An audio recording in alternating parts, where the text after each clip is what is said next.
Gracias damos a nuestro Dios por un tiempo más de poder llevar la palabra hasta los diferentes hogares. Dios les bendiga. En esta ocasión pensaremos en la pregunta número 36 de nuestro Catecismo de Heidelberg. ¿Qué fruto sacas de la Santa Concepción y Nacimiento de Cristo? Respuesta: que es nuestro mediador, y con su inocencia y perfecta santidad cubre mis pecados, en los cuales he sido concebido y nacido, para que no aparezcan en la presencia de Dios. Una vez que hemos aprendido que el nacimiento del Señor Jesucristo fue operado por el Espíritu Santo en el vientre de María Virgen, y por esa razón dicha concepción fue santa, y de esa manera el Hijo de Dios vendría a nosotros, hemos de aprender ahora que todo este maravilloso milagro, de principio a fin, sobre el nacimiento virginal de nuestro Señor Jesucristo, apunta a nuestra salvación eterna de la condenación de nuestros pecados. Lo primero que hemos de señalar es que el fruto que recibimos en beneficio nuestro de este evento único es que solo Cristo es nuestro mediador, pues nadie más se dio en sacrificio por mi pecado, por nuestros pecados, sino solamente Él. Hemos aprendido con anterioridad que un mediador media o concilia dos partes distanciadas, pero en este caso no es un mediador entre dos iguales, sino entre desiguales, donde el mediador, que es Cristo, toma el lugar del desigual para ponerse como igual al otro. Un mediador entre Dios y el hombre, donde el hombre no es igual que Dios, ni en condición ni en ningún aspecto. Somos criaturas. Es por eso que el mediador nuestro, que es Cristo, toma nuestro lugar, nuestra condición, para que nosotros seamos perdonados y acercados a Dios. Pues solo Cristo puede estar a la misma condición y altura de Dios mismo, porque es Dios. En el Antiguo Testamento, Dios juró por sí mismo en el pacto hecho a Abraham, no habiendo otro mayor que él, pues es Dios único. Y ahora, en este mismo pacto de gracia, el único que puede mediar entre Dios y nosotros, como lo hizo con Abraham, es Cristo mismo. Y el único por quien Dios puede jurar fidelidad y misericordia a su pueblo, solamente es Cristo, el Hijo eterno de Dios, el verdadero Dios. Podemos leer detenidamente lo que el apóstol Pablo escribió a Timoteo en la primera carta, capítulo 2, versículos 5 y 6, respecto a esto, y dice de la siguiente manera: porque hay un solo Dios y un solo mediador entre Dios y los hombres, Jesucristo hombre, el cual se dio a sí mismo en rescate por todos, de lo cual se dio testimonio a su debido tiempo. El solo y único mediador, Jesucristo, se ha puesto en la brecha que el pecado abrió entre Dios y los hombres. Solo Él es digno de alabanza y adoración, pues su vida puso a nuestro favor. Y sigue mediando dentro de ese pacto, presentándonos ante el Padre como la iglesia que compró y purificó con su sangre preciosa, y como una esposa ataviada nos ha preparado para estar dispuestos a recibir al amado, a quien viene en las nubes, a Cristo Jesús. También el autor a los Hebreos dice lo siguiente en el capítulo 9, versículo 13 al 15. Porque si la sangre de los toros y de los machos cabríos y las cenizas de la becerra rociadas a los inmundos santificaban para la purificación de la carne, cuánto más la sangre de Cristo, el cual mediante el Espíritu Eterno se ofreció a sí mismo sin mancha a Dios. ¿Limpiará vuestras conciencias de obras muertas para que sirváis al Dios vivo?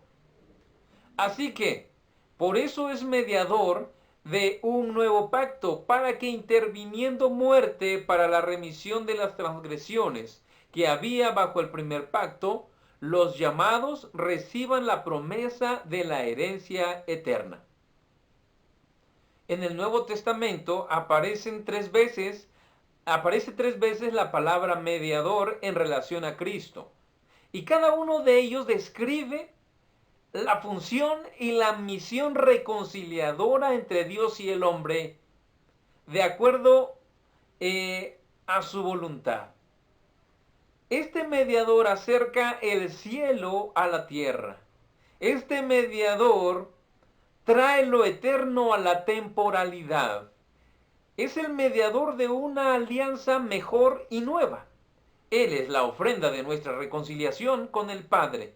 Y déjenme decirle que el título de mediador va más allá de solo pensar en que Jesús esté en medio de Dios y nosotros para que nosotros seamos perdonados cada vez que pecamos. El título mediador tiene un sentido más amplio, ya que se trata de un concepto utilizado en el ámbito civil, en el ámbito político, religioso y además cultural. Entendemos esto, que Cristo Jesús es el mediador nuestro en todos los aspectos de nuestra vida, de tal manera que la totalidad de nuestras vidas sean para la gloria de nuestro Padre Celestial. Notemos la frase, para que sirváis al Dios vivo. Vemos aquí el propósito de la mediación de Cristo a favor nuestro, para que nosotros sirvamos a Dios con nuestras vidas y en nuestro diario vivir, es decir, con todo lo que hacemos. Muchos han limitado el significado del verbo servir solo al servicio religioso o eclesiástico y lo han llamado servicio sagrado. Claro que es un servicio sagrado, pero esta no se limita solamente para que sirvamos bien en la iglesia, sino que también está diciendo que nuestras acciones diarias, en el matrimonio, con los hijos, en el trabajo, en la diversión sana, en la comida, en nuestras relaciones cotidianas, en el trato con los compañeros de trabajo, en el trato hacia mis empleados, en el trato a mis pacientes, en el trato a mis clientes, y etcétera, etcétera, etcétera, deben estar consagradas, todas esas acciones deben estar consagradas al Señor, en santidad a Dios, totalmente dedicadas para la gloria de Dios. De lo contrario, estimados hermanos y oyentes, de lo contrario, si no tuviéramos a Cristo nuestro mediador, todo lo haríamos mal, cayendo en un egocentrismo y en un orgullo fatales y dañinos para los demás y para nuestra propia vida. Gracias a Dios por tener tan grande mediador, ya que solo en Él recibimos la promesa de la vida eterna. Que Cristo sea mediador no quiere decir que sea un árbitro. Ser árbitro significa ser juez entre dos partes iguales. Recordemos que entre Dios y el hombre nunca habrá igualdad. Dios es eterno y santo. Él es Dios. Nosotros mortales y pecadores por nacimiento. Un segundo aspecto que hemos de aprender hoy es que otro beneficio que recibimos en Cristo Jesús es que con su inocencia y perfecta santidad cubre mis pecados, en los cuales he sido concebido y además nacido, para que no aparezcan en la presencia de Dios. Tú y yo hemos nacido siendo pecadores. Fuimos formados en el vientre de nuestra madre siendo pecadores. Y a ese pecado con el que todos fuimos formados y además nacemos, se le llama pecado original. Cuando veo a mis hijos, tengo que verlos como personas que han nacido bajo esa condición de pecado, aunque sean pequeños. delante de Dios son pecadores y necesitarán de todo nuestro esfuerzo como padres para que ellos conozcan a Cristo como su Salvador y Señor. Dicha condición en la que nacemos la hemos heredado de nuestros primeros padres, de Adán y Eva, quienes, siendo tentados, incurrieron en pecado. Por lo tanto, ellos no permanecieron en la condición de pureza, de justicia y de santidad en la que fueron creados.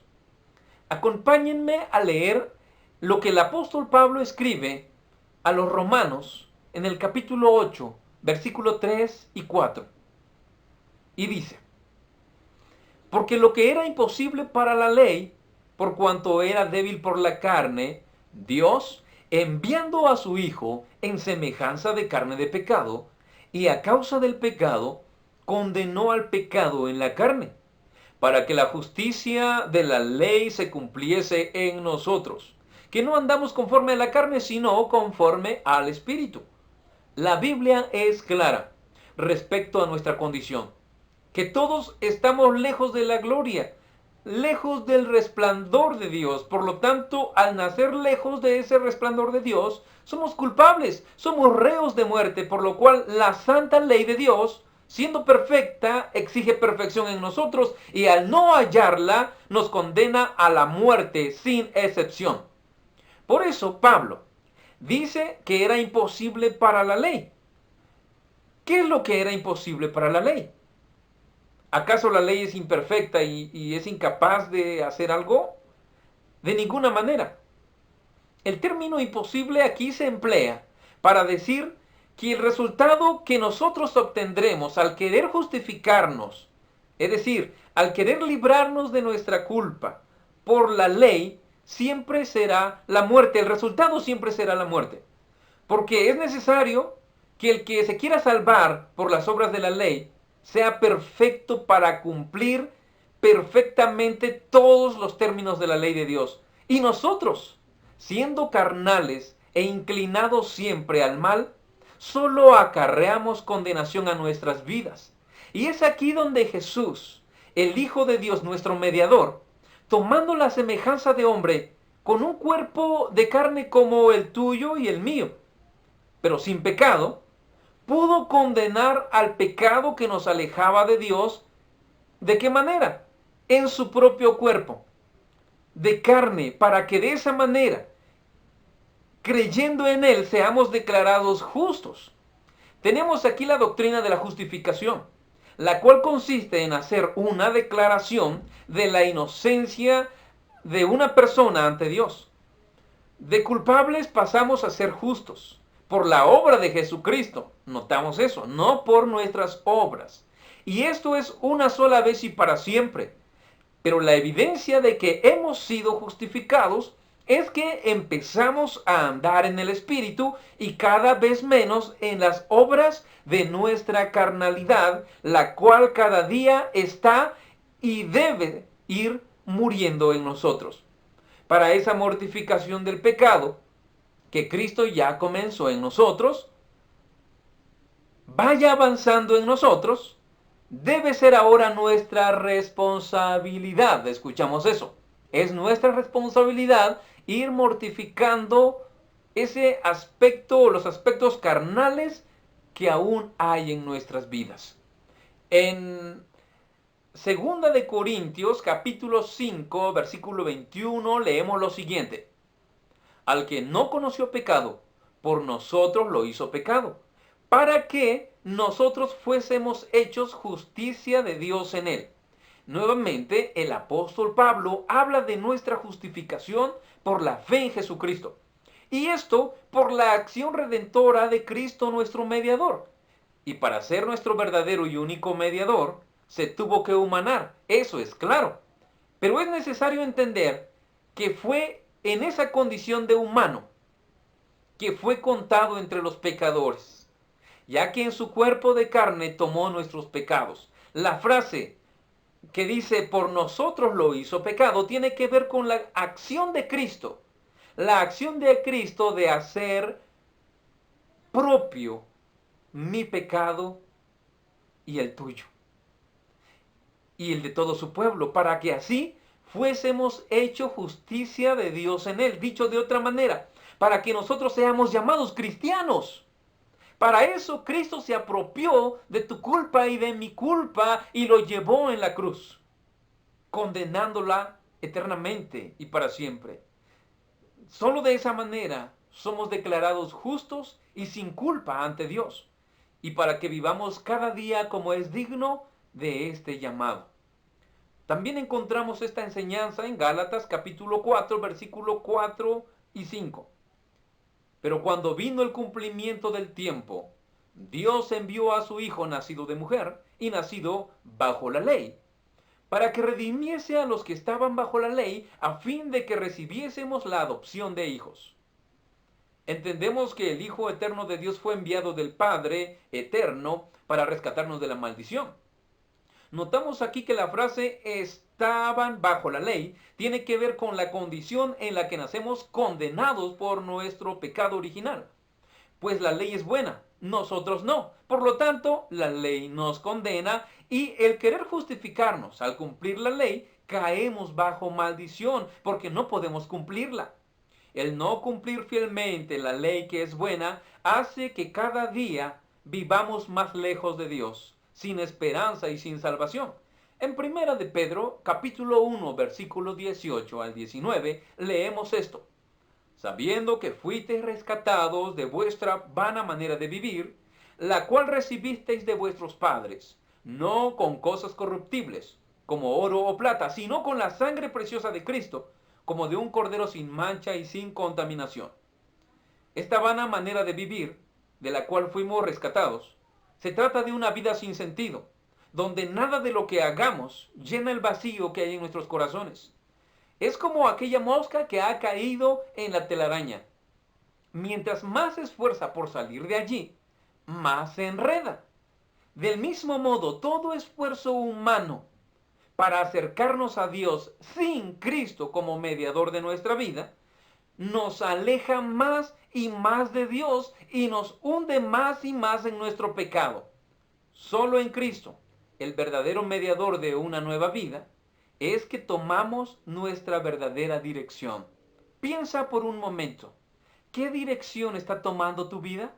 ¿Hacia dónde te están llevando tus decisiones? Recuerda que hay caminos que al hombre le parecen camino de bien, pero su final es muerte. Si confesamos nuestros pecados, Dios es fiel y justo para perdonarnos de nuestros pecados y limpiarnos de toda maldad. Dios te está llamando. Ven a Él. Cree en el Señor Jesucristo y serás salvo tú y tu casa. A Dios sea la gloria eternamente y para siempre. Amén.